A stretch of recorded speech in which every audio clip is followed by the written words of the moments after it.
Bonjour. Adhésion du Bénin aux instruments internationaux. Convention unie droit, oui, mais.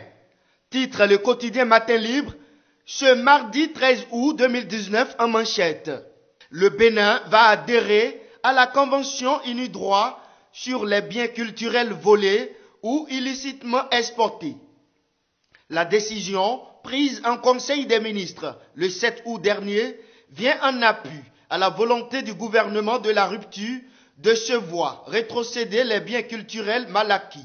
Matin Libre rappelle qu'en début de mandat, le chef de l'État, lors d'une visite chez son homologue français, avait exprimé son désir de voir revenir dans le patrimoine culturel béninois les objets d'art et autres pillés pour la plupart pendant la colonisation.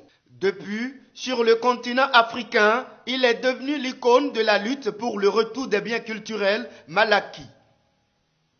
Et c'est donc pour juridiquement renforcer cette volonté politique affichée que l'adhésion à la Convention unie droit est devenue indispensable, comme dans bien de domaines où le Bénin ratifie les accords internationaux. Mais entre ratification et respect des obligations, on se rend compte que l'un ne suit toujours pas l'autre, rappelle Matin Libre. Reconnaissance des décisions d'organismes régionaux. La CADHP subitement crédible. La Cour africaine des droits de l'homme et des peuples a rendu le 8 août dernier à Arusha sa décision après avoir été saisie par Boni Yayi suite aux événements des 1er et 2 mai qui ont conduit à la militarisation des alentours de son domicile. Malgré le fait que les arrêts de cette Cour ne relèvent pas des questions de fond qui pouvaient, si tel est le cas, constituer un camouflet pour le requérant, cette décision semble curieusement devenue, selon Matin Libre, un trophée de guerre pour les communicants de la rupture. Ceci, après qu'ils aient voué aux gémonies cette même Cour, dans un passé très récent, ajoute le premier quotidien béninois, immédiatement disponible en kiosque à Cotonou et à Parakou dès 7 heures. Coup d'appel d'Abomey, des manœuvres pour étouffer une affaire. À la cour d'appel d'Abomey, la convivialité fait depuis un moment flop, constate Matin Libre. Pour l'auteur de l'article, le président de cette cour est sur la sellette.